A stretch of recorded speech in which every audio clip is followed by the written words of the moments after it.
Good evening, everyone. Welcome to, I guess, the first meeting at the observatory. I'm as Tom introduced me. I'm Mark Kochte. I work primarily on the New Horizons mission as a mission analyst. I do split my time now with the Solar Orbiter, which is an ESA mission, doing instrument engineering for one of the instruments on the spacecraft. I'm not going to be talking about that tonight. I'm going to be focusing completely on New Horizons and exploring the Kuiper Belt. So, without further ado, just get everyone on the same page. I'm going to go through a primer on the solar system.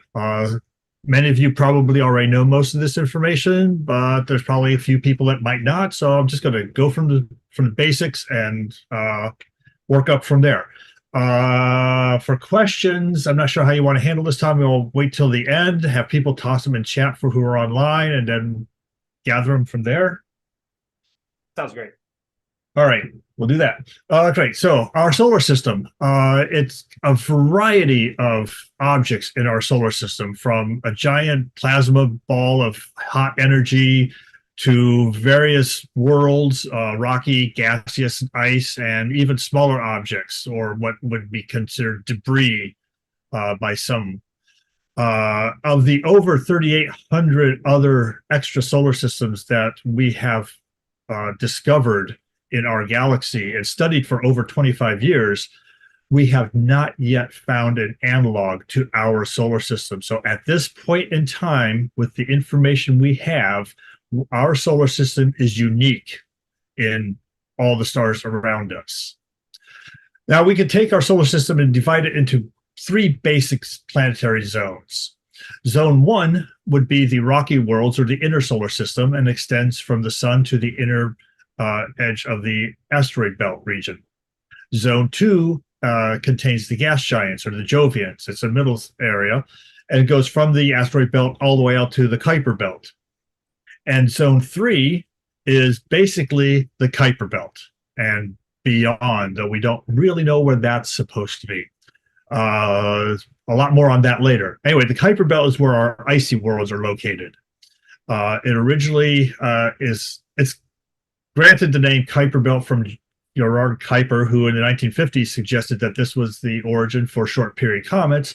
Prior to him, another astronomer named Kenneth Edgeworth had written papers about potential objects that were beyond Pluto. So sometimes this region is referred to as the Edgeworth Kuiper belt, or EKB, but most people just know it as the Kuiper belt. And there were even earlier predictions of objects beyond Neptune at an earlier time, but that unfortunate astronomer did not get his name attached to anything here. After Pluto was discovered, nothing else was found until about 1992, when the minor planet 1992 QB1 Albion was found out beyond where Pluto is. So after that, we started finding more and more objects out there.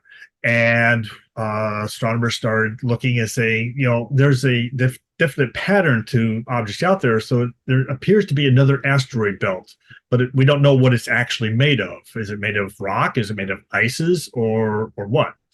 But they started calling it the Kuiper belt, and it was theorized to extend from 30 to 50 astronomical units out from the sun. This was the best we could understand up until very, very recently. This may be changing, and I will be covering that towards the end of the talk. So some brand new information has come out from New Horizons. The Kuiper belt contains millions of small asteroid-sized bodies, and at this point, an unknown number of dwarf planet-sized bodies. We've discovered many thousands of objects out there of the variety of sizes. So, New Horizons. New Horizons is the only spacecraft that was designed to go out and actually explore the Kuiper belt. The primary goal for New Horizons was to explore Pluto, but Pluto is part of the Kuiper belt. The secondary mission for New Horizons is to explore the Kuiper belt itself. Whatever we can encounter out there, whatever data we can collect, is our mandate. There are 7 instruments on the spacecraft: Rex, Ralph, Alice, Lori, Swap, Pepsi, and SDC. You will notice that Ralph and Alice are not fully capitalized. That's because they are not acronyms. They are named after two characters from the TV show The Honeymooners, which might give you some of you an understanding of how the age of some of the older scientists are on the mission. SDC is a very interesting instrument. It's the student dust collector. What's very interesting about it is the only student designed and built instrument that's operating on a spacecraft at this time, much less that far out in our solar system. So a number of the students who worked on designing and building this actually got their PhDs on the data they collected with their instrument. And the status should actually be 2024, not 2022. All systems are still nominal and operating. The New Horizons spacecraft, as you can see here on the upper right, there's a couple of folks in clean suits and with the spacecraft as they're getting it ready for transportation. It's the size of a baby grand piano. We built this at the Johns Hopkins University Applied Physics Lab in Laurel, Maryland, which is where I work. That's where the mission operations is. The science operations are scattered to wherever these different science teams are primarily located. It is powered by one radioisotope thermoelectric generator, an RTG. This is in the lower right image, that black cylinder that's sticking out with fins on it. The fins are heat radiators to keep it from overheating. Now, operating in deep space is extremely challenging. Whether it's going to Mars or Jupiter or another comet or an asteroid, or in our case, the Kuiper Belt. There's a number of challenges that have to be overcome, and there's a number of potential problems that need to be identified ahead of time and steps taken to prep the spacecraft to deal with them, or in a way, what we call autonomy. So if the spacecraft encounters a situation that says, oh, this is not right, what does the autonomy say I have to do? The autonomy will have a set of conditions that recognizes and will tell the spacecraft, okay, this is how we will handle this error condition. However, there are times when a situation will come up and the autonomy, as robust as it might be, cannot address the situation, and it needs to then contact the ground. That's when it puts the spacecraft in what we call a safe mode. When first mission operations, when we have a spacecraft in safe mode, that's not a happy state. I mean, it's a happy state for the spacecraft in that nothing is operating that could go wrong. It's in a very low energy state. It's only waiting to contact the ground. The instruments are turned off. It's doing nothing extraneous. So the spacecraft is as safe as it can be. But that means our end of it, we have a lot of work to do. Now, one of the challenges of operating in deep space is the round-trip light time, the RTLT, which is a term we use to measure the distance to spacecraft. For New Horizons, as an example, the RTLT is 16 hours and 20 minutes. This is the time it takes light or radio waves, since they travel at the speed of light, to go out to the spacecraft and come back again. So if we send a signal out to the spacecraft, it takes 8 hours and 10 minutes to get there. And then when the spacecraft responds, it takes another 8 hours and 10 minutes to come back. That's the RTLT. New Horizons has only experienced a few safe modes in its lifetime, which is amazing because when I first started working in the space business with Hubble, we experienced more than a few safe modes with Hubble. So far, really, there's been 3 major safe modes on New Horizons, and coincidentally, every one of them has happened on a Friday or Saturday of a holiday weekend, because the spacecraft gets jealous when we take holidays. So whatever the time is, weekday, weekend, vacations, when the spacecraft goes to safe mode, everyone mobilizes. The room in the image at the bottom is typically staffed by 1 or 2 people whenever we have a contact with the spacecraft. Other times, we do not have contact with the spacecraft 24/7.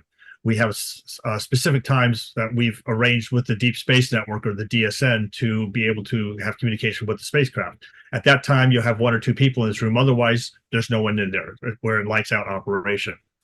However, when you see all these people in there, that's when we're having an exciting time.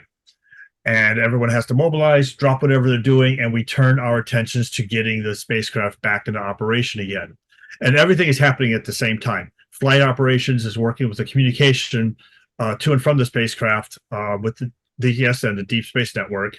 The instrument engineers and the spacecraft engineers are trying to resolve whatever the anomaly is. The instrument teams are reviewing the status of their instruments. They're looking at the housekeeping data to see if there's anything that they need to be concerned about that happened during the safe mode. Did it affect their instruments, or is everything okay? And the mission planning team needs to develop what we call a recovery command load and a timeline that we will implement once we've pulled the spacecraft out of safe mode, when we've resolved the anomaly that has caused it. A command load is basically a set of commands that the spacecraft executes from one time period to another time period. Typically, a command load that we generate is from 2 to 3 weeks long. And we have to predict, we start building the command loads like 10 weeks ahead of time. And we have to be able to tell the spacecraft everything it's going to do in that 2 or 3 week period, 10 weeks ahead of time. And we go through all the motions of vetting it, making sure there's no problems, and getting as clean as possible before we uplink it to the spacecraft. When we're doing a safe mode recovery, then the original command load and timeline has been interrupted by the safe mode, and we have to then create suddenly a new command load, a recovery command load, to pull the spacecraft back up into operational mode and re-intersect the timeline at the time it's back into operational mode. It's a complicated process, and it can take days to work this all out. But once we're back up and spacecraft recovered, then we're good to go again. As an amusing side story, the first major safe mode that we had occurred about 2 weeks before we encountered this object here. And it was a rather stressful period, since we did not want to miss anything on Pluto. But we were able to get things back up and running in about 3.5 days, and we had a fantastically successful flyby of this planet. And yes, I called Pluto a planet. We can discuss this later. So here are some of the regions on Pluto. These are officially named regions: Tombaugh Regio, the Sputnik Planitia, Hayabusa Terra. Bernie is a young lady whose name is attached to the student dust collector. It's called the Bernie student dust collector. The Tenzing Montes, the Hillary Montes, those are named after Sir Edmund Hillary and Tenzing Norgay as mountain climbers. And so there's a number of features that have been named. There's more that have yet to be named. So I could do an entire talk, and I have done entire talks just on Pluto itself, but we're covering the Kuiper Belt, so I'm just going to give you a quick view of Pluto. Here's the part of the Sputnik Planitia, the giant glacier that's on Pluto. It's a close-up of one of the edges of the Sputnik Planitia, where you can see the ice flows pointed out by arrows along the coastline there. Another close-up of Sputnik Planitia, and you can see these cellular nodules on the right corner, right upper half of the image. That's part of the glacier. And you could think of the glacier, it's a nitrogen glacier, and you could think of these as big giant lava lamp bubbles that are slowly welling up and then falling off into the crevices. The white and maroon areas to the center, left, and bottom are ice mountains made of water ice. It is so cold on Pluto that the water ice is as hard as rock. It's very, very solid. unlike ice here on Earth. This is the Tenzing Montes. It is also the highest mountains on Pluto that we know of. They push around 11 or so thousand feet tall, so they are akin to some of the smaller Rocky Mountains out west. And there are cryovolcanoes on Pluto. None that we saw erupt, but here are two cryovolcanoes. They're right next to each other. They basically erupt nitrogen when they erupt. And there's a methane lake in the middle of the one of the mountain ranges. So there's a lot of features on Pluto. When we were first approaching it, before we got some good images, we were thinking, okay, we're going to see something akin to the moon. When we got there, we saw a completely different world that any of us were expecting to see. For those of you who don't know, Pluto has an atmosphere. It is exceptionally thin. You can wave your hand around, you won't feel it. It's that thin, but it's there. And this is a view of Pluto's surface and the hazy layer atmosphere above it as the spacecraft has flown past and is looking back at Pluto. These are not JPEG artifacts. This is actual haze layers.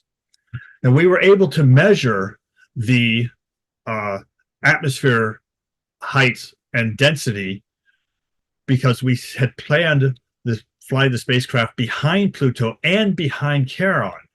So in the upper left is our trek going behind Pluto, the red and white dotted line that starts to taper downward is as we're looking back and getting less and less sunlight coming at the spacecraft until we get to Pluto's surface when the sun went behind Pluto, and boom, we have no sunlight coming through.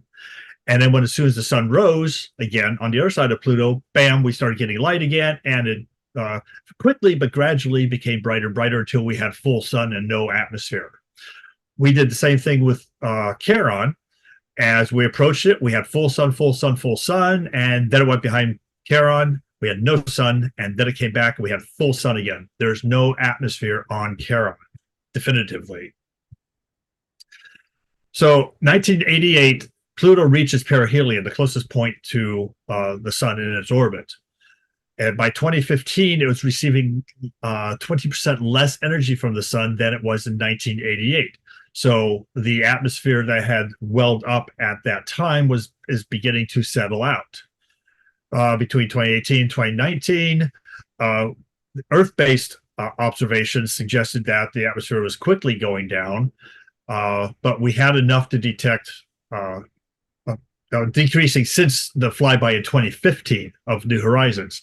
However, recent-ish observations back in 2022 are suggesting that the atmosphere might actually be thickening up again, but we don't know the mechanism that would be causing that. And we don't have a spacecraft there to know, so we're going to have to wait a while till we can get another space mission out to Pluto and hopefully make it an orbiter instead of a flyby. Some quick stats for New Horizons on the Pluto flyby. We launched in 2006. We flew past the Jupiter system in 2007, 13 months after launch. We used Jupiter as a gravity assist to crank our speed up. We traveled over 3 billion miles to get to Pluto, and we were traveling at a speed of 32,000 miles an hour while we flew by. If you can imagine a rectangular box next to Pluto in space, we were aiming to fly through the center of this box, about 60 by 90 miles on the side. And we missed the center point by 26 miles, which is amazing because we were predicting to do this 9 years ahead of time. And we had a 90-second buffer window on either side of the box that we had everything pre-planned, where we would be able to do all our observations and not miss the planet. We got there 88 seconds early. On the early side, but still within the error range so we can make all the observations that we wanted to make. When we were flying past Pluto, understand we have no ground contact with the spacecraft. The giant radio dish you see on the side of the spacecraft has to point towards Earth in order for us to have communication with or get any signal back from the spacecraft. The instruments point in different directions. So the spacecraft has to actually rotate and face different ways to get the instruments to point at what they want, that the instrument teams want to point at, which means we don't have any communication with the spacecraft. So the whole flyby was a very tense time period because we didn't know for almost half a day whether we succeeded or if we hit something. Once we got we had a phone home signal where the spacecraft would turn, face Earth for a short bit, send a quick burst back saying, I'm still alive, and then go back to its science recording. We were much happier at that point. Our best resolution of Pluto is about 80 meters to the pixel. Charon was on the far side of Pluto from us, and I'll explain a little bit more why that is coming up. We had 800 meters to a pixel, which is still pretty good. Now, speaking of Charon, Charon was first discovered back in 1978 by the gentleman in the plaid shirt sitting there named Jim Christie. Prior to him noticing something, astronomers who were studying Pluto periodically would see this bump or the image on the left in their data, and then it would go away. And occasionally it would appear again, and then it would go away. And most of the time they saw the image that's in the center. So astronomers were discounting the bump images as being real, but being some weird anomaly in the data, and were discarding it. Jim Christie noticed that that bump appeared with regularity every 6 and some days. I can't remember the exact number right offhand. And after a while, he said, that's not an instrument effect. There's something there with Pluto. Either it's a moon of Pluto or well, they thought it was all at the time a moon of Pluto, but there's definition of what a moon is. As we studied it more, we learned that Charon really is a companion to Pluto. It's not a moon because, as you can see in the lower left, Charon and Pluto are orbiting a center in space between the two, which means they're not orbiting each other, which actually means they're a binary planet system, not a moon. They are tidally locked, so the same side is always facing each other. The distance between the two is about 12,000 miles.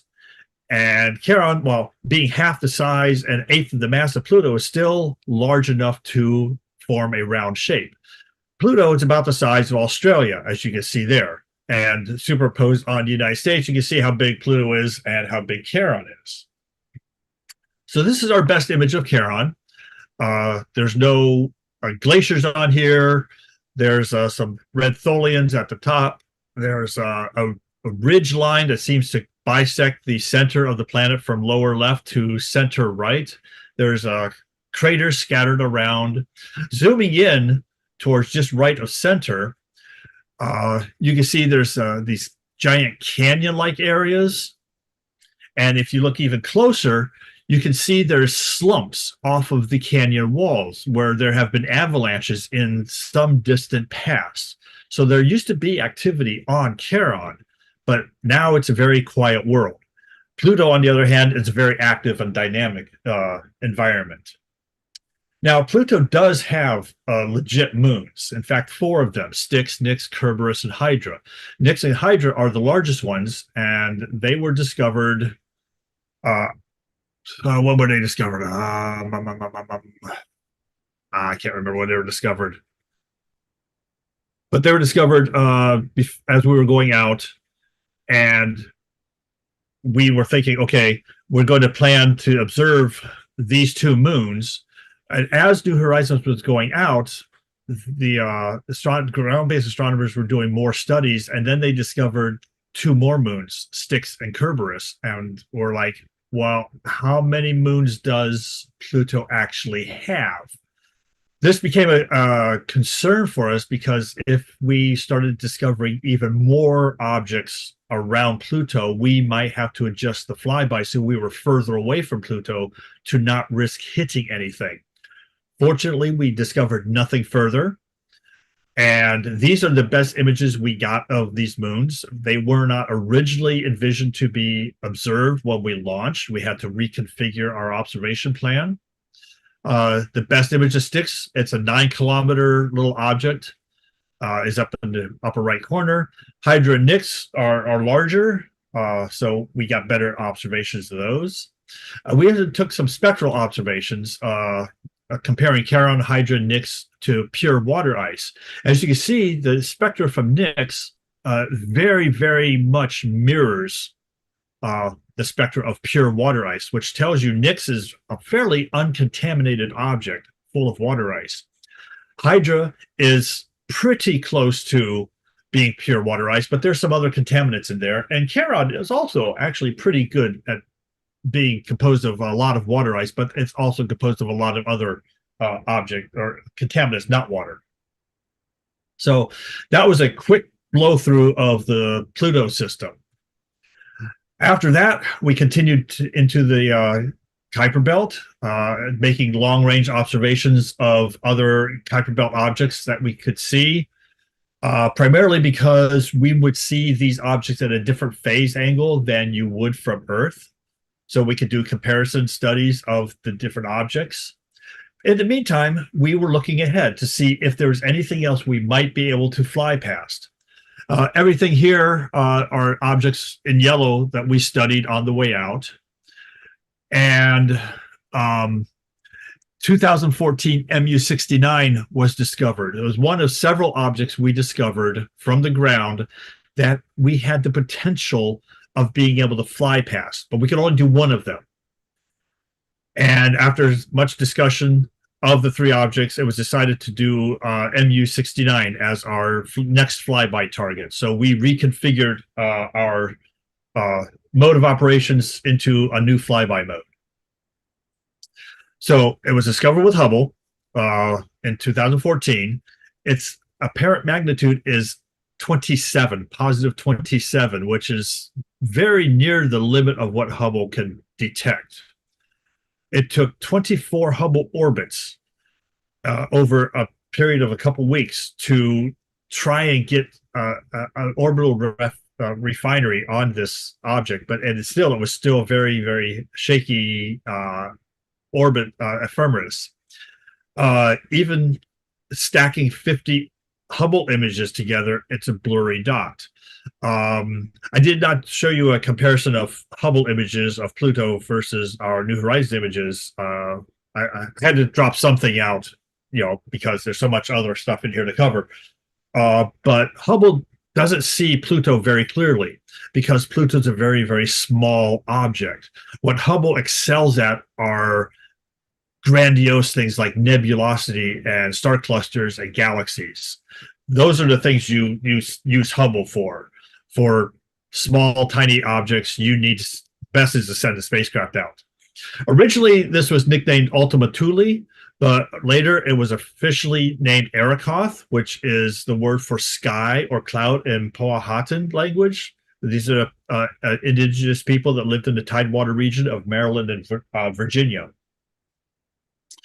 It has an orbital period of just under 300 years. It's one of the smallest detected KBOs that we've seen to date.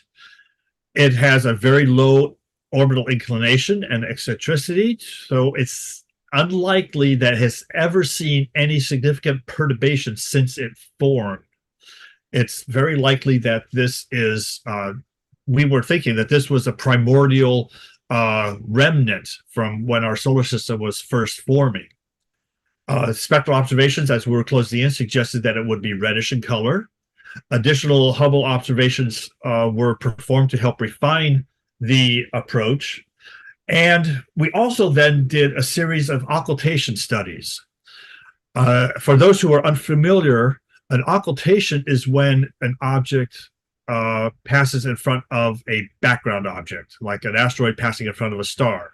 In this case, it's a KBO passing in front of a background star.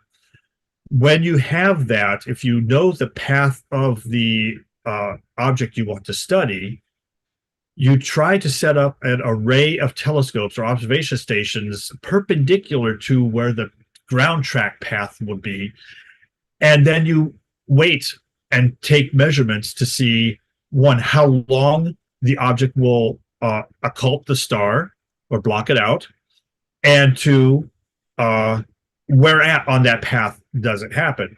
You try to set up enough observation points so that if the path is uncertain and it were to drift north or south or east or west from the predicted path direction, you have stations above and below the path that can pick it up in case others miss it. So here's an example of an asteroid occultation geometry.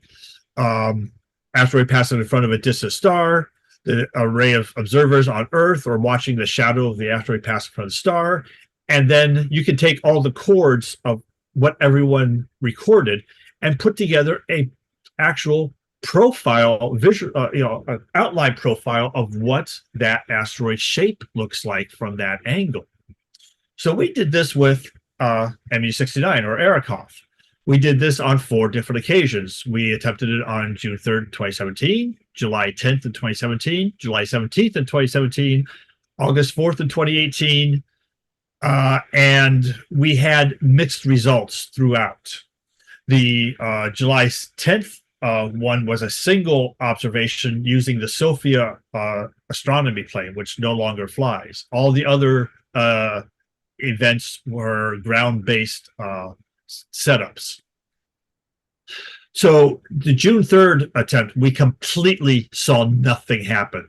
We weren't on the track of the asteroid or the Kuiper Belt's path. So we did not see the predicted occultation happen.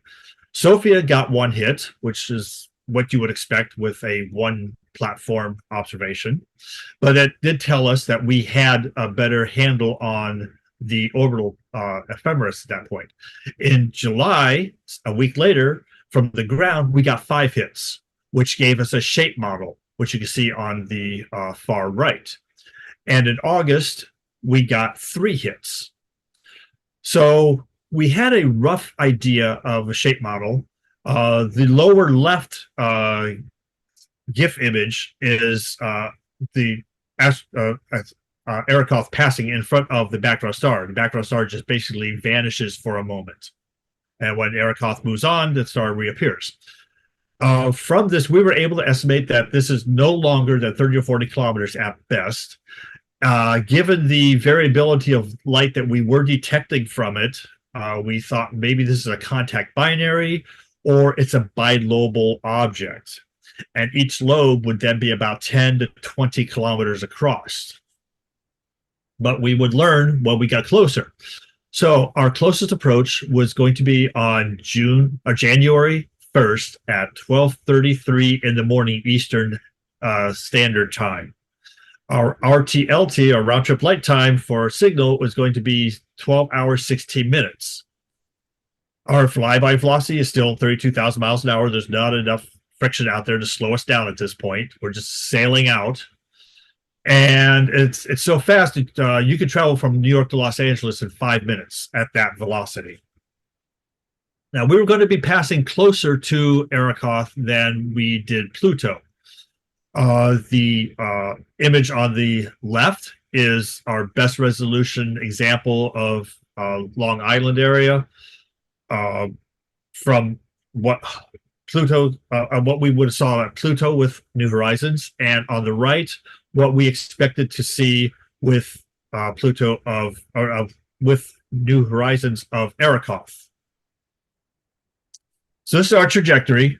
Again, the TCMs that you see noted in there are called trajectory correction maneuvers. These are course correction changes that we would have to make to try and line the spacecraft up with Arrokoth to have our flyby.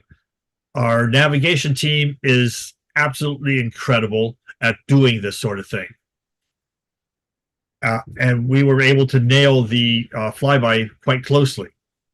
The GIF image here, you can see in white, the dot moving out is New Horizons. The red dot is Pluto, and the white dot in a circle is Arrokoth. Now, this is still a much more challenging encounter than Pluto. We still don't have a good orbital position certainty of the object. Our time of flight ephemeris were uncertain. We didn't know about any hazards that might be around. Did this have any moons? Did it have a small cloud of dust around it? It's much darker out there. When we were at Pluto, we were 33 astronomical units away from the sun. For those of you who are not familiar with astronomical units, 1 astronomical unit is the mean Earth-Sun distance. So at Pluto, we were 33 times further out from the sun than Earth is. At Arrokoth, we were 44 times further away. So the sun is much dimmer, and there's that much less light out there to illuminate things. We were planning to fly 3 times closer than we did with Pluto, but our target was also enormously smaller, orders of magnitude smaller. And I mentioned earlier, our round-trip light time was going to be much longer than it was at Pluto. We also have less power on the spacecraft to do everything we wanted to do, and our budget from NASA was also reduced. So we had a lot of constraints to work under. So we had a campaign set up, what we call a collision or hazard avoidance campaign. Our prime point to fly past is about 3,500 kilometers past the object. If we, as we approached, started detecting anything else around it, we would immediately abort to a 10,000 kilometer flyby. We didn't want to take any risk. Flying at 32,000 miles an hour, you hit something the size of like a nickel or a quarter, and I'm probably looking for a job at McDonald's. Also, it's very, very tricky to study or to find this object. See, we're heading straight into the Milky Way. That's what we're looking at. This is the direction New Horizons is flying through or flying towards. And we're trying to find a dim 27th magnitude object in that star field. The way we were able to do this was take a number of images and co-add them together and subtract out everything that did not move. When we did that, we found our object. And that's how we were able to use the trajectory corrective maneuvers to zero in on our flyby. Just a quick showing you the B-plane of the flyby. We were not going to pass behind it. We just didn't have the right orientation or geometry, but we did fly much closer to Arrokoth than we did Pluto. It's a quick timeline of events. As we were approaching Pluto, or I mean Arrokoth, we were taking images, turning the spacecraft quickly to Earth, transmitting something down. So in case something untoward happened at the flyby closest to the point, we would have some data to study. Fortunately, we didn't hit anything, and we were able to dump several images before we went into solar conjunction, because again, we're heading straight to the heart of the Milky Way, and the heart of the Milky Way, as many of you know, is Sagittarius. And the December-January timeframe, Earth and the sun is interposed between Earth and Sagittarius. So we didn't have communication with the spacecraft for about a week. So the size of Arrokoth is in the upper top right compared to Earth. It's not very big. The horizontal arrow in the center shows you the flyby distance relative to Earth of New Horizons to Arrokoth, and where ISS and Hubble orbit or would be relative to all that. So there are 20 hours out. This is what our view was of Arrokoth. It was blurry. We're 640,000 miles away, but it's obviously a bilobal object. And it's rotating on an axis every about 15 hours, give or take about an hour. So here's two views. One on the right is normalized. One on the left is the approach as we were taking data. And you can see the resolution resolves as we get closer. We also took some color imaging, and it's red. The whole thing has a brownish reddish cast to it. It's very uniform. There's some bright areas, there's some dark areas, but overall, the color is basically the same. This is coincides with, or it's consistent with, the fact that this was a object that accreted, the merger of two objects that accreted together, that formed from the early planetary system. Here's a view of Arikoth superimposed over Sputnik Planitia and the mountains of Pluto, giving you some size comparison. This is about half an hour before closest approach. We're 18,000 miles away. And then 19 minutes before closest approach. And then 6.5 minutes before closest approach. We're 4,000 miles away. And then this is our departure image. This was what clinched us that this is not two global or round objects, but actually they're kind of flattened. And I'll show you more of that in a short bit. We have only a few features on the object named officially. The big crater in the smaller lobe is called Sky. That's English for sky. Ka'an is an area featured down in the larger lobe, and that's Mayan for sky. And the bright area between the two is Akasa, which is Bengalese for sky. And Arikoth, as I mentioned earlier, is Powhatan for sky. So I don't know if you guys are picking up on the theme here.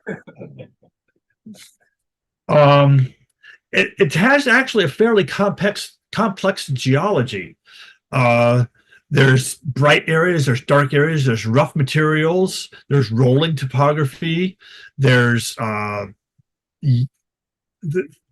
kinds of little things going on here. And it's a shame that we weren't able to stop and look at this for very long.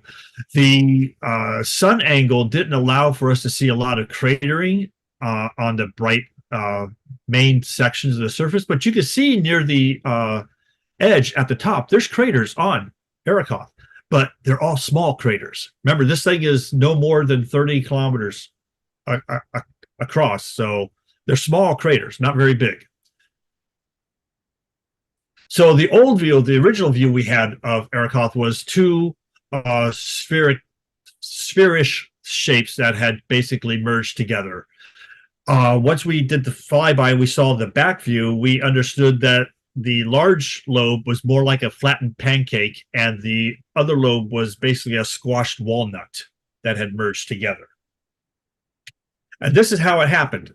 Back 4.5 billion years ago, when the solar system was forming, the various bits were coalescing and planets were combining, and asteroid belt was being distributed. Out in the outer Kuiper belt, the various particles and rocks or of ice or whatever were also accreting together. And then they would form larger ones, and some of those would get gravitationally bound together, and some of them would stay as a binary pair and just orbit each other, and others would actually draw themselves close enough together to merge, to dock, if you will. The speed at which these two lobes connected, if you were to walk into a wall, that's as fast as they came together. Not real fast, but it would hurt your nose. So some stats real quick. Again, January 19th, we launched. January 1st, 2019, we did our flyby. We were 4 billion light years away. Our speed, again, 32,000 miles. We had an altitude, the closest approach of 3,500 kilometers, which is about this distance from Columbus, Ohio to Los Angeles. Our best resolution was 33 meters to a pixel. And our data rates, our data rates now are even lower than they were back then.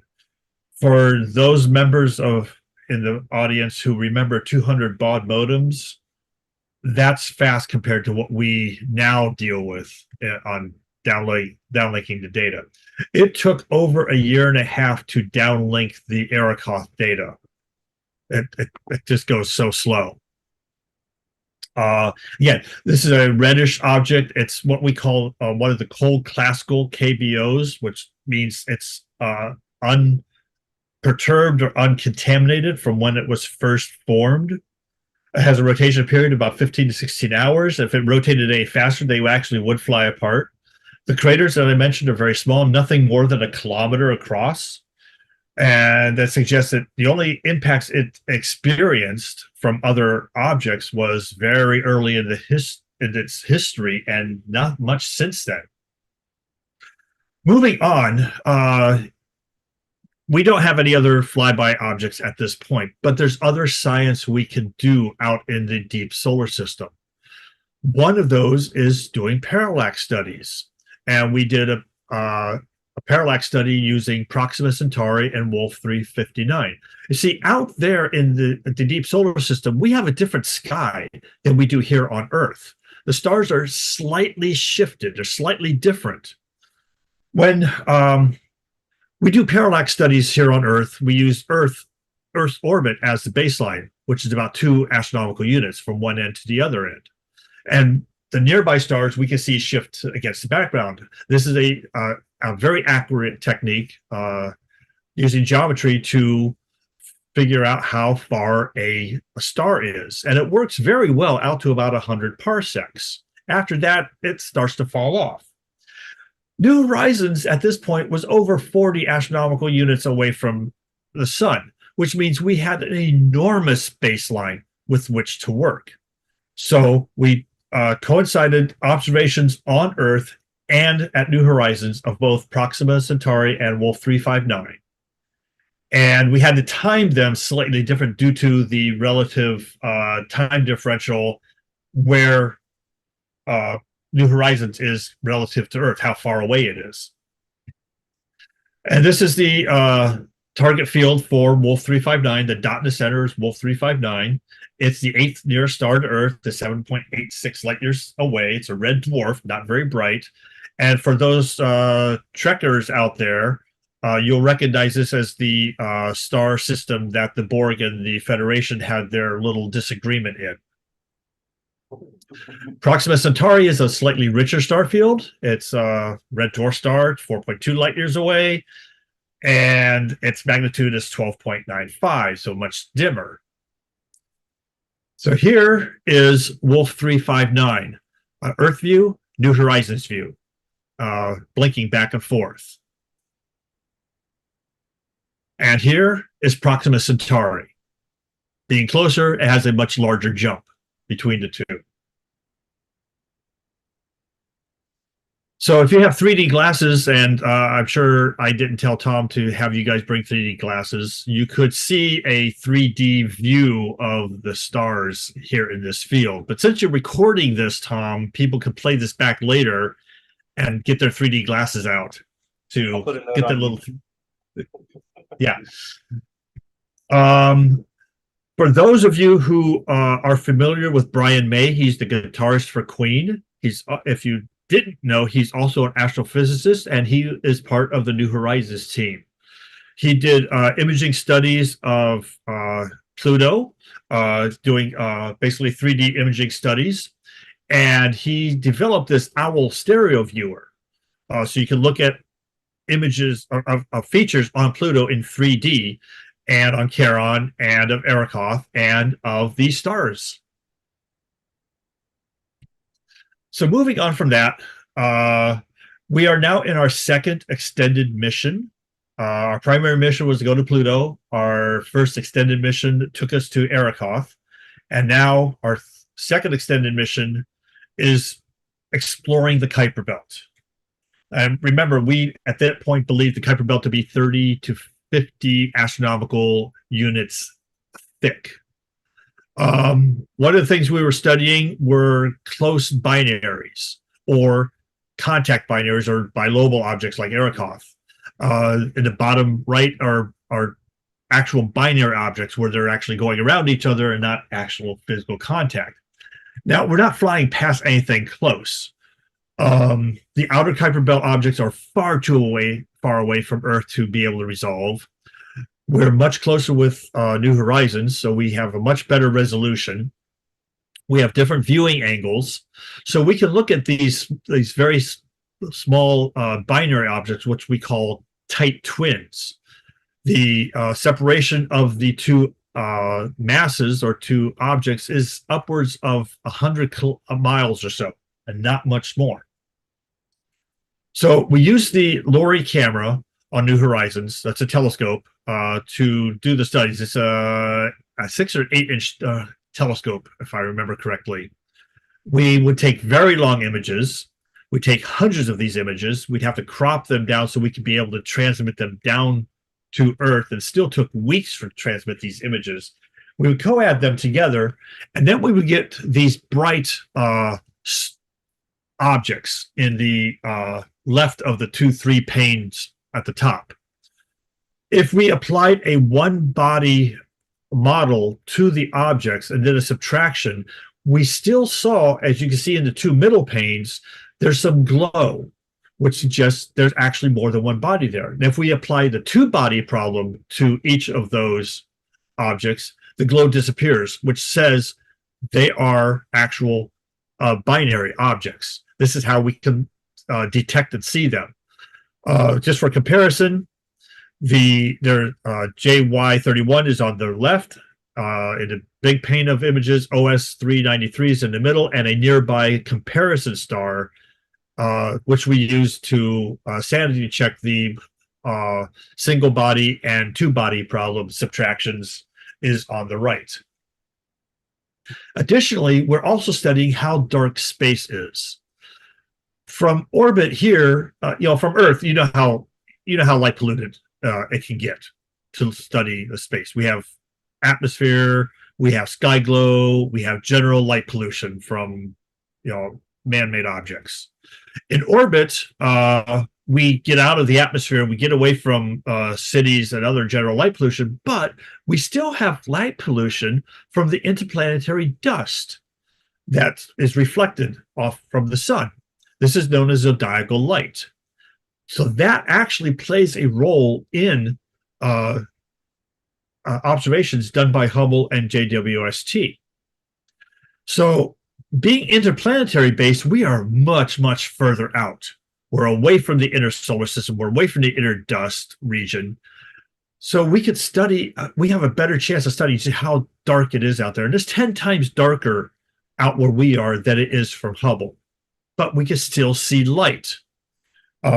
We try to account for these potential light sources, be it part of the Oort cloud, again, interplanetary dust that we're detecting, and a stellar dust that we might be detecting. And once we've subtracted out all the known light sources, and that includes distant galaxies. So if you took all the galaxies that Hubble's detected so far, doubled that number, then subtracted the light that those galaxies contribute to the background, we still see some light. And the amount of light I have written out here in this paragraph is basically the same as if you were out in the country and your neighbor a mile away opens the refrigerator door, and the light that's cast on your bedroom wall is as much light as the night sky we see with New Horizons. So what are the possible sources of these? Could be undetected nearby dwarf galaxies. It could be diffuse halo of stars around galaxies that make them brighter than we expect them to be. It could be a population of interstellar rogue stars that are spread across the cosmos. Or it could be even more faint galaxies than we possibly think exist. So as Ted Lauer, who's the principal investigator for this project, said, the universe is dark, but it's not as dark as we think it is. Continuing on, some more recent news. New Horizons, as you know, is just chugging along out there. We're nearing 60 astronomical units away from Earth. We're not quite there yet, but we will be soon. And we've been detecting more Kuiper Belt objects beyond the 50 astronomical unit range that we thought the Kuiper Belt would end in. It would end as a taper. It wouldn't just suddenly stop. But we're detecting objects that are 60, 70, 80, almost 90 astronomical units away. And see here in blue and red are objects that have been detected beyond 50, in red specifically, beyond 50 astronomical units. And in front of us are the blue lines where we're seeing objects there too. So there's KBUs everywhere, and this is suggesting that maybe there's a secondary KBO or a Kuiper Belt. or the Kuiper belt itself is much broader than we had anticipated. The dust measurements that the SDC is collecting, this is a flux measurement of 0.63 micron dust particles that we detect as we're flying through space. And you see here, the black dots with the error bars are the actual detections. The orange line at the bottom is interstellar dust. The red line is the model of what we expected the Kuiper belt to have. The black line is the interstellar dust model, which we expected to see. And you can see the black dots are going up where the models are all trending downward, which says we're encountering more particles out there than our models had suggested would be, which means what? Either the Kuiper belt, as we thought we understood it, is much larger than it is, or maybe it's a concentric ring of belts, and we're now starting to enter a second one. These are questions to be answered in the near future as we take our studies. So what's next with New Horizons? We're 58.24 astronomical units away from the sun, or 58.95 from Earth, since Earth is on the backside of the sun relative to New Horizons.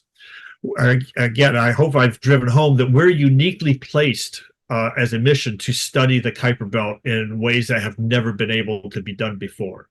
We're still highly functional. All the instruments are operating at nominal levels. We're still able to return vast amounts of data in heliophysics, astrophysics, and planetary sciences. So we are now a cross-platform mission. We can handle all three of these disciplines. And with the current power levels that we have right now, we should be able to continue operating into the 2040s, which will put us over 100 astronomical units away from the sun. We will eventually leave the solar system, but by that point, we will not have power enough to operate anything, and we will effectively be a dead mission when we exit the solar system. But we're going to get close, and we should be able to start maybe detecting some of the heliosheath. We'll see. We don't know. And with that, here's the team. This was just taken a few weeks ago. We had a team meeting at APL, and if you can find me in there, I'm right there behind the person in the front, off to the side. And this is our website for anything you want to go check out, anything you want to see in more detail that I briefly covered. Images I didn't even bring up to show you from Pluto. All of that is located here. And with that, I thank everyone for your time.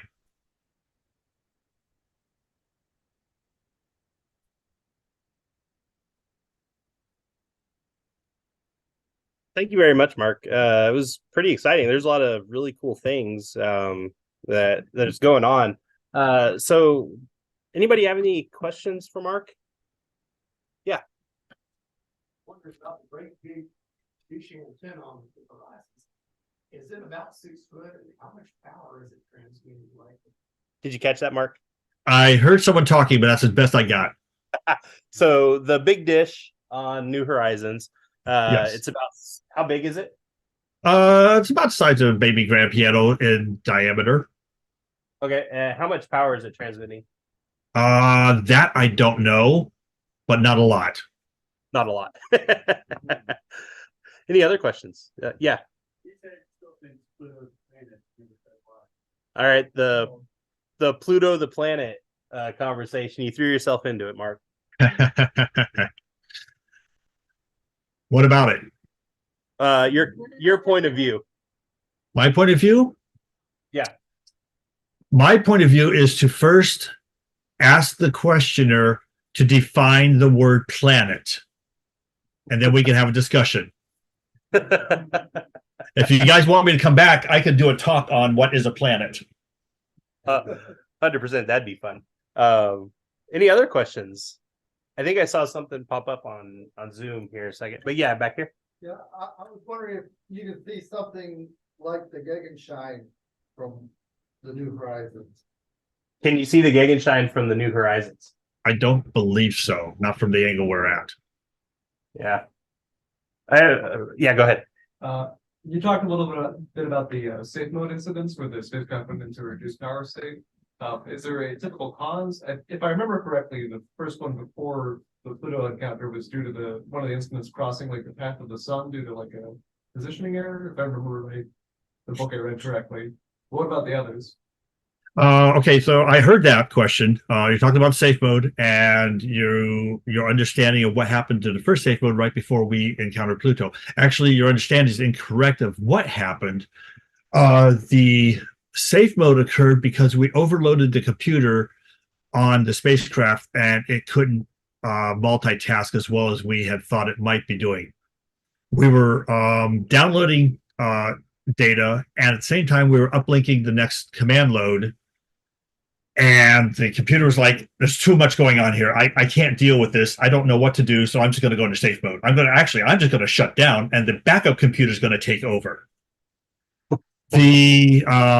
What happened that day was here on the ground, the flight op room, which I showed you guys earlier, had a few people in it, and we were uplinking the next command load, and we were downlinking data, and we had thought the timing was such that the two would not coincide at the same time. We thought we had enough time buffer between, which turned out that was incorrect. The woman who was on console at that time, she is now the mission operations manager for the Dragonfly mission.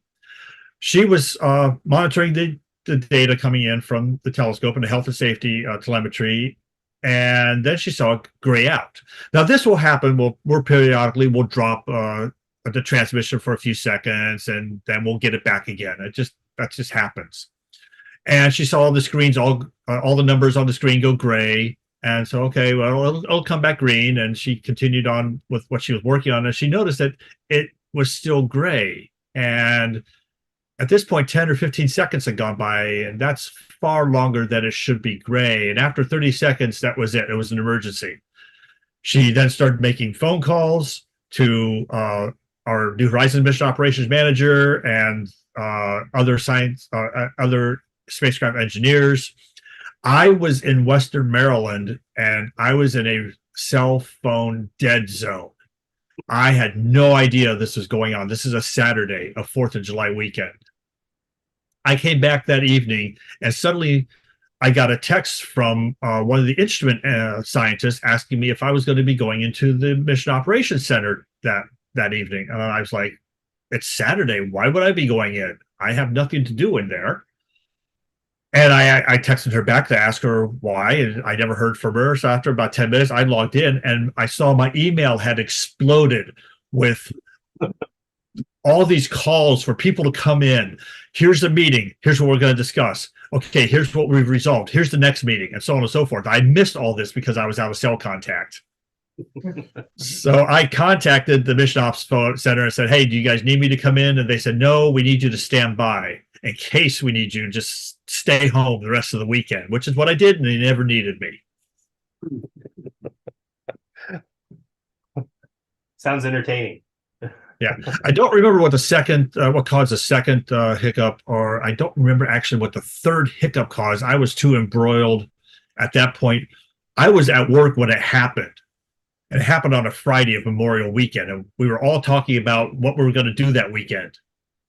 And you might imagine none of us did any of the things we were planning to do that weekend. They heard you. I have a random question for you. So every time like you see the images of the Kuiper Belt and everything like that, it looks really just dense, full of these objects. And I understand that we can see like Arkoth and things at that smallness. But you mentioned like accidentally bumping into something the size of a nickel at X amount of units per unit, right? How are you 32,000 miles an hour? Yeah. So how are you avoiding? We can't. We can't. Yeah, no. So we can't even see something that small. Right. Like how are like I guess how are we missing them? The same way that spacecraft that fly through the asteroid belt miss things in the asteroid belt. There's a lot of space out there. I mean, there's a lot of objects in the asteroid belt, but there's a lot of space out there. So, for example, say, how big is the room you guys are in? Anybody got a number? 20 by 60, somewhere around there? 20 by 60? Okay, that's a good number. Take a grain of sand, toss it in the middle of the room. You're now in the asteroid belt.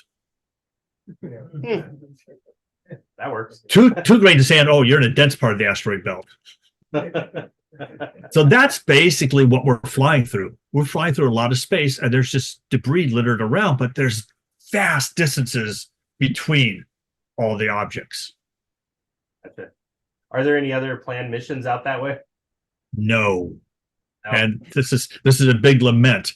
For the next mission to go out there, our high school generation of students are going to be the people who do it. Gotcha. So if you guys have contact with high school science teachers, drive them forward. Yeah, definitely. Any other questions? Yeah. You were mentioning the parallax for Wolf 359 and Alpha Centauri or Proxima Centauri. Did the data there give us a better distance measurement or different measurement? It refined the distance to I don't know how many decimal places, but mostly this was a demonstration that we could do this, and a demonstration of this is what the sky looks like, how different it can be as you get further away. That was the primary goal on it. How many other missions? About that picture right there. Do you know what the scale is of that? Like how big of a swing? Is that arc seconds or minutes? Like what? I had that information. I must have taken that slide out. I'm sorry. I don't remember exactly how much it is, but it's in arc seconds.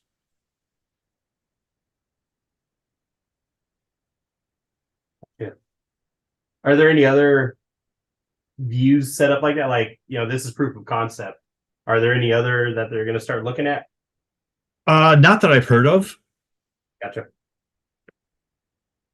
Well, that's cool. Right now, the most exciting thing is that has come out of what we're doing is the student dust counter, detecting more dust than possible and hoping that we can get out to start detecting the heliosheath, maybe. Yeah. To put you on the spot, do you think it's just a wide Kuiper belt or another circle? I don't really know. I think there's insufficient data to say. That's a perfect scientific answer. You should do public speaking. All right. Well, with that, we'll go ahead and let Mark go. Thank you again for joining us, everybody. Yep. Thanks, everyone. I'm going to stop the share and back over to you. All right. Well, we'll go ahead and let you go, Mark. Thank you again. We're glad to have you. Whenever this new breaking, information comes out, we'd love to have you back and maybe even to discuss Pluto, right? Sure. Awesome. Certainly. All right. Well, thank you so much. Appreciate it. You all have a good evening now. You too. All right. Let's see if I can get us out of full screen. Nope, other way. There we go. Should have just shared screen here. All right, while I do my song and dance to figure this out, how about we just duplicate this? Perfect. I got to find my PowerPoint. Should have done that before. Hang on a second.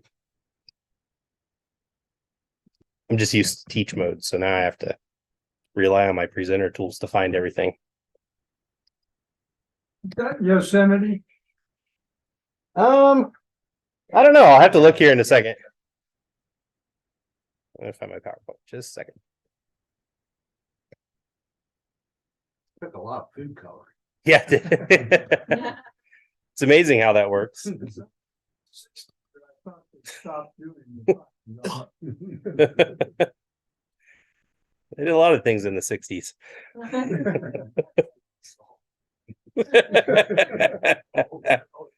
All right, so I'm going to start this back up. All right, and then I got to share my screen again real quick. There it goes. Has anybody not signed the sign-up sheet? All right. There we go. Share my screen. All right. Can somebody confirm that you can see my screen and hear me? Yes and yes. Perfect. Awesome. All right. So thank you everybody again for showing up today. It was a fantastic talk. Pretty excited about that. Hopefully you guys enjoyed. And so hopefully he'll be back to talk to us about Pluto later on, and we can chat to him about that and pick his brain on his thoughts on things. So he's got a lot of stuff going on. So it's a pretty good contact to have. So we're going to go ahead and continue on with our typical meeting. For some reason, my little pointer. Oh, now we're moving. All right. So we'll go ahead and get started. Hopefully everybody had a chance to check out the minutes from the last newsletter that went out. Does anybody have any questions from the last meeting or the last board meeting that we had? Perfect. All right. As for members, I looked earlier, we have 175 members. So we're up a few members. We're slowly, steadily climbing. So we're gaining and it's pretty awesome. Do we have any new members here or visitors today? Visitors? New? Nice. Welcome to the club. Where are you from? Nashville. Nashville. Nice. Glad to have you here. I'd seen you guys a long time ago, but it was the only meeting that held awkward coming into that. Not the first. Understand. Back here. I think I saw a hand. Nice. Well, welcome everybody. Glad to have you. And again, picked a great time to show up, right at the observatory. So we're really excited again. Theo, do you have a treasurer's report available? Yep, we have a little bit of money. We have 5709.69 in the bank. And really we haven't done a lot this last month. You do have the Zoom account now coming out of the bank account instead of out of Pete's pocket, which works really well. So then that I sent some extra money to the Astronomical League to cover increased members and also to get our roster updated with them so that the new members will start getting the Reflector magazine. We have $581.79 in PayPal. We have 8 new members. This is since the last member meeting. 6 individual, 1 family, and 1 senior. And I posted the other day. I said, "Hey, we're 50 days out from the eclipse. Glasses," and got 7 orders. So that's Nice. So that's $140 because I'm online. I'm selling that. You gotta give me 10 at least because I'm not gonna fool around with little stuff. But anyway, that's really cool. And I we have sunglasses. So if you have groups that want them for an event, for a school, especially, I love it when schools come and get stuff. Anything like that or your business, let me know because we can do bulk orders for groups. I was just on a call today where the gentleman who's helping to get Rochester, New York organized, and they went full in for the eclipse. He's already gotten rid of 600,000 pairs of solar glasses. And all of them for the single orders, they've all been made. So when they're gone, they're gone. So anyway, I'm hoping to have some at the very end when everybody's looking. I'm actually working with a school in Robertson County that is looking for a whole bunch for the school. So anyway, let me know. But that's of course we have a few followers. Our Facebook is liked by 2.2K and followed by 2.4K. And Twitter, we just kind of bumble along at 300. We've got 326 today, but it's always about that number. It always cracks me up that we can have followers but not likers and viewers and things like that. Right. It's always always exciting. All right. Moving. Work on this because I don't check Facebook often enough. I think about it and then there's squirrel and I don't get to it, so. I'm just not enough of a social media person, so. And there are a lot of squirrels. There. Oh my gosh. Yeah, every day's an adventure. All right. So for those of you who don't know, we have a telescope loaner program. We do have equipment available for loan. It's at no cost to you. It's kind of thrown in with the member perks. The list is now on Google Groups, and I forgot to take a screenshot of it. If you go to Google Groups in the introduction where it says, "This is Google Groups," feel free to post. I put 2 links in there. There's a link for our equipment availability on there, and you can see what we have. And if you're interested in something, trying something out before you buy, or seeing how portable you need something to be, this is a great place to do it. The link should be in there. It'll take you right to the sheet. Also on the Google group, I have a link to the conversation where I posted our permit for the Natchez Trace Parkway. And so if you plan on doing any night sky viewing out there, or dark viewing at one of our sites for one of the dark sky parties or star parties, private star parties, make sure you have a copy of that permit. If you don't have access to the Google group, email us and get in touch with us, and we'll get you linked up to that so you can get access to that information. If you do have a scope with us and you're still using it, feel free to reach out and let us know how you're doing with it. We'd love to see how you're using it, when you're using it, and things like that. If you have any questions on it, anything we can help with, we're here to help and answer those questions.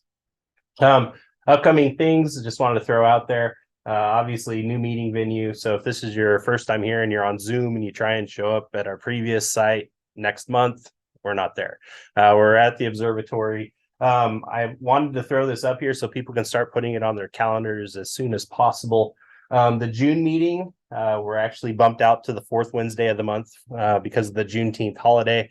And then the July meeting, we're bumped as well because of camp week. So pretty awesome for the students. So I'll probably be mentioning this all the way up until then, because I wouldn't want people showing up a week early and then missing the week after. So we'll probably keep on talking about that. I sent out an email at the end or after last member meeting, kind of just asking for general help from our consensus. And one of them was for asking help with our newsletter, the Eclipse. Steve Hughes volunteered, and he's going to help out with that, and had a number of people offer help as well. And so if you're still interested in helping out with that, you can email us here at info@bsasnashville.com, or grab myself or Steve up here. Raise your hand, Steve. That's Steve. You can get in touch with him, and we can coordinate getting these things put together. Other business for the board. So Steve is also offered to step into the vice presidency role that's been vacant since, 2 years now, I think it's been. So haven't been really good about, oh, there's a cat. Haven't been really good about squirrel. Sorry. So I haven't been really super proactive, but thankfully Steve has offered to come in. We also have one open position on the board, and Stephanie Brake has offered to take that spot as well. And so tonight we have a special vote in terms of adding them to the board with members for you guys to vote. And so for the official portion of this, I move that we add Steve Hughes as vice president and Stephanie Brake as an at-large director. Can I have a second? Second. All right. Is there any other discussion regarding? All right. Well, by show of hands, to approve this motion. A lot of hands. Any opposed? No opposed. All right. Steve, welcome, vice president. And Stephanie, I know you're on Zoom, so thank you very much for your effort. There it is. I saw it coming around. All right, so good deal. So be glad to have that in there. All right, so we're gonna zip through here because I know you guys are probably wanting to shut down, so I'm hurrying. Our website's bsasnashville.com. So if you're new here and you're just visiting or you'd like more information, we put the site together. We have a few things on here. We still have a couple copies of the Hatch Show print. And Theo has those, so you can chat with her afterwards or email us and we can get you a copy. 25 after shipping. Is that what it is? Ship, you can pick it up here. Yeah, so save $5 for it's actually really good, well designed. They've made this special for us, this little telescope, so it's a first in print, right? So if you're a Hatch Show collector, we got that. I also like that we have this clear sky chart, and so notice cloud cover Friday the 23rd. Guess what also happens Friday the 23rd? Big beautiful full moon. It's so like never fails, right? So but we'll get a good view of the moon, so we're good there. We also have these nifty solar eclipse glasses with our insignia on here. Theo brought a box. I have my box, and so if you want them, we have them, right? If you're down the road and you're like, yeah, I was talking to so and so, we need about 50, we can do that, right? So we've got plenty. Just email us and let us know. As members, we give them to you guys at a discount, so there isn't like an astronomical cost. All right, so just reach out to us. For following us, figure out what's going on. Now we have a group coordinating our Facebook page, which is awesome, and so we get a lot of interesting posts. So here we're looking at something from Sky and Telescope, right? Just kind of shared on our page, checking out Venus and Mars coming together tomorrow, bright and early on my birthday. So hooray for that. Happy birthday. Yeah, thanks. All right. On Twitter, which is now X, which we need to fix on our website because it still has a bird instead of an X. So apparently that's a thing. We have posts there at BSAS Nashville. Here we have a post about the Great American Eclipse, talking about Fred Aspanak, who is Mr. Eclipse, and it's a book he just put out. So there's a lot of really interesting things that that kind of funnel into our hobby posted there. Steve is also running our Instagram page, so you can get some updates here. And I know I need to get some pictures up here. So if you have any images, you're a photographer like myself or Steve or many people are, feel free to share your images with the group, and we can post them here. We can post them on the Google groups because that's what we're doing. We're sharing our love for the sky. So there's a lot of really cool things. Speaking of Google groups, like I said, hey, look, there's the links, right? So if you log into Google Groups, here's the 2024 BSAS permit, because there's a 2023 permit, 2022 permit. So if you just search for permit, you're going to get all of them. But if you click this link, it'll take you to whatever, there it is, this link here, right? And so that'll get you that document. If you do plan on going out to a dark sky site, the people in charge out there, because it's federal land, they really want you to make sure you have that permit on hand. So even if you're with a group of people, one permit, it'd probably be okay, but what if that person goes to the bathroom, right? So they would like everybody to have a copy just to make sure that when they stop and ask you what you're doing out there, you'd be like, I have a permit. And so we can go from there. On here, we post a lot of things. Notifications about star parties, the Messier Marathon, things like that. I posted this the other day. We were given an opportunity through the Kalamazoo Astronomical Society to join their talk that they have coming up on March 1st. So that's next Friday with Mr. Eclipse himself, right? So he runs the Great American Eclipse website. And I reached out to Richard Bell and talked to him, and they apparently got a decent grant to put on this series. And so he's their kind of final talk. And so they're sharing the wealth, as he said. So if you can take advantage of it, there's 500 seats available to do this. So I already signed up. So I don't know if they'll record it, but they do a good job of recording things on their YouTube site. But still, it'd be kind of cool to get his take on things. So that's coming up. As you know, we run our group through the Night Sky Network. This is our splash page. You can find our contact information, links to the website, and stuff like that. We're getting really good about putting events up there, and Chip's been spearheading that. We have our various locations. So you're like, mile marker 412, what is that? Well, you can click on that and you can figure out where that's at. It'll give you a map and tell you general directions and things like that. So there's a lot of information here. Other than us running our program through here, it's a really good place for news and information, right? So they have, this is one of the featured articles, March's Sky Notes, Constant Companions, Circumpolar Constellations. So like, basically looking at things that are rotating in the sky. And then here, this is interesting because I, the biologist, astromycology. So anybody know what mycology refers to? Fungi, right? Yeah. So astronomy and fungus, right? Like, how could you go wrong? Right. So it seems pretty intriguing. So all sorts of fun articles. On here, there's also a lot of things to plan with. So 47 days to the total solar eclipse, right? And then they have outreach resources. And I totally stole this GIF and I'm going to keep it, right? Because they made it. And so somebody put money into it, but you can kind of see how it goes along. Yeah, that's this, right? I was happy whenever I could just not steal, borrow it, right? I'll give it back. So, yeah. So, in terms of past member events, we had a private star party scheduled for February 10th. As far as I know, I don't think anybody made it out there. But on the 17th, we had a public star party at Shelby Bottoms. And from what I understand, it was cold. Did we have a good turnout there? 42? 42 is the answer to everything. How about that? So we are still doing outreach. We try and have a public star party once a month. So pay attention, stay tuned for that. Our next star party will be showing up in a second. What is today?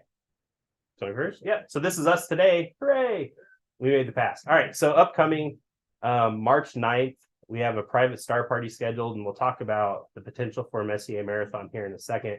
But a private star party, we, again, have a permit for the Natchez Trace Parkway. And so the Water Valley Overlook is a pretty good pull-off spot just off of the Natchez Trace, literally.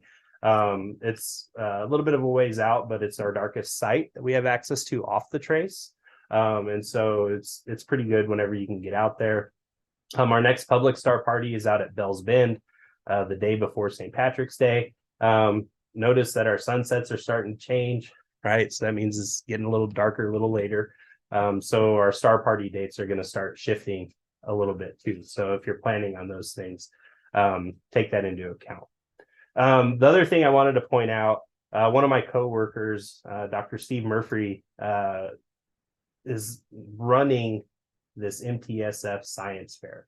And I'm at Belmont and he's at Belmont, and we put this on just above my office, and it's for students, not college students, but middle school up through high school, and a lot of students who are homeschooled. And so it gives them an opportunity to do science and show science to people to come around. And so if you want more information on it, this is the website you can go to. We are sponsoring prize for astronomy related or physics-y related, or anything that we can kind of bend into the astronomy realm. And so we're sponsoring a couple prizes, $100 for the first prize, $50 for the second, $25 for the third, and each of them would get a membership. So trying to hopefully get them involved more with this, and hopefully we can pry them and prod them to come out and give us a talk on their science, because it's always interesting to see how younger people kind of think about things. And Dr. Murphy is always looking for judges, right? And so if you're interested in judging and want to come out and support the local youth, email me or the board, and I can get you in touch with how to sign up for those. He just sent an email out to my department saying that they have over 100 projects, right, set up to be entered. And so that usually means a lot of judging. So if you want to go see what the kids are up to, let me know. All right. This is their website. this is the 2024 dates. I just put this up here and left it up here, but this is Dr. Murphy. We had a few students go to Texas and present their things to a more international kind of event. So that was really exciting for them. For the Messier Marathon coming up, we have it officially scheduled as April 6th, right? Something else is going on that weekend, right? So people may be traveling and whatnot. What we've done in the past with some of these things out at Ron's house is plan them for a Friday or plan them for a Saturday and have the makeup event on a Friday, which works out because you kind of trick the sky because they're like, and so if you catch a day later. So Ron's offered his place up on March 9th as well, which is another optimal time for this kind of marathon, right? Because you catch them all in the adequate light. So the primary weekend probably best for most people is here, but we're also going to look into doing it here. Ron has posted up on our Google group. And so if you're interested in getting in touch with him about that and seeing what else is available out there, his location is pretty ideal. It's pretty close to Water Valley Overlook, but he's got a bathroom. So, and it's a nice warm, little warm building that he has too. And so it's very hospitable. And so always thankful to Ron for this to come up. And so check out his post on Google Groups and reply to him or ask questions, and you can kind of get that clarified. All right. Hey, Yeah. A couple of comments there. In March, you've got more darkness than you do in April, so you've actually got a better chance of seeing all the objects. And one other thing is I also have power available for people, especially if you're going to try to go all night. That is correct as well. So yeah, so he's got power and a bathroom, right? And not putting anything on anybody. Last couple times I've been out there were also cookies and hot cocoa. So I can't complain. So Ron, thank you again for hosting for us. Truly appreciate it. All right. Just finishing up, there's a few things coming up in the night sky besides that thing coming up in April. We have a lot of dancing with planets, right? So this is in the past, this is tomorrow. So they had the same thing on the Night Sky Network that I have. Venus and Mars kind of coming together. So if you like getting those conjunctions in the sky, I like to take pictures of things. So if I can get up early enough, I may try and do that. And then in March, we have the moon, Venus, and Mars here. We have the moon and Jupiter, Mercury, and then the full moon on the 24th. So we have some really interesting things coming up in the sky.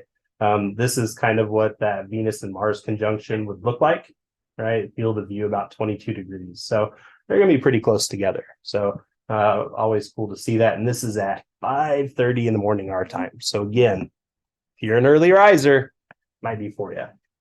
All right, last little bit. We have this going on. We are 46-ish days as of 1 hour before this started. So I took a screen cap of the clock on timeanddate.com. So this is the path, right? Notice Nashville, we're not in the path of totality. So if you plan on looking at this beautiful thing, you're going to need some glasses, right? So if you plan on staying in Nashville, you will need glasses for the entirety of the eclipse. Okay.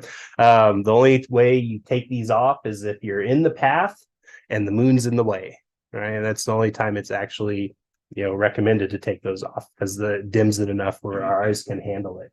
Otherwise, you need some glasses. And so this isn't a shameless plug. It's for you to make sure your eyes don't get little sun crescents on them as you're looking at the sky. Okay. So again, we have these available. I took this picture the other day. I saw this at the local Ace Hardware store. So they're getting in on it too, right? So if you don't get them from us, get them from somewhere. As BSAS members, you get 2 pairs for free, and then it's $1 a pair after that. And so definitely let us know. All right. And with that, our next meeting, March 20th, here, unless freak snowstorm, ice, whatever. But I'd like to say thank you to Dr. Keats. I think he stepped out of the room, but definitely if you see him on the way out, let them know my appreciation for letting us come on here. All right. Does anybody have anything else they'd like to bring up before we go? Yeah, Steve. I know we got a lot of events going on, but also on Friday, March 8th, the Warner Park Nature Center is having a star party, kind of a family-oriented star party. Huh. Going to be kids. They're actually calling it astronomy in pajamas because it's a pajama thing for the kids and stuff. Oh, cool. But they're expecting a lot of kids and stuff. So if anybody is free on the Friday wants to come out, bring a scope and help with the kids and stuff, it's the time that you meet some time. Can you post that on the groups? I think it's 7 to 8 when they pop on Friday, March 8th. Yeah, can you post that on the group and let us know there? That's a good thing. Did I see another hand? Yeah. We are, I wanted to. I'm so excited. I went to a concert on Saturday and that was kind of my I got to get out of the house. So now I can't do it again. So I didn't know he was coming before I bought the other ticket. You know, that's a good point, right? But I don't know if Snowbird would kick me out because of my minions. But yeah, Roy. And now's the time, I guess, get familiar with Corona Borealis. It rises after our tourist does. I think shortly after midnight right now, but as we go through the year, it will rise earlier. But it's expected, I guess, that sometime this year, a new star shall appear in the crown, a new jewel in the crown. And so if you really want to be familiar with it before it happens, and then when it happens, witness it yourself. So That's cool. Is there a website that we can track down that information or? Yeah.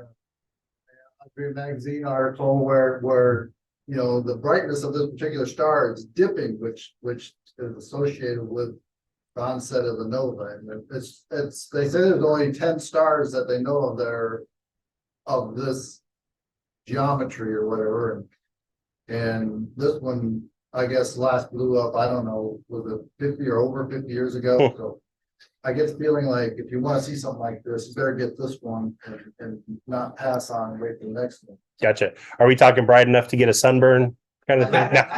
No. Yeah.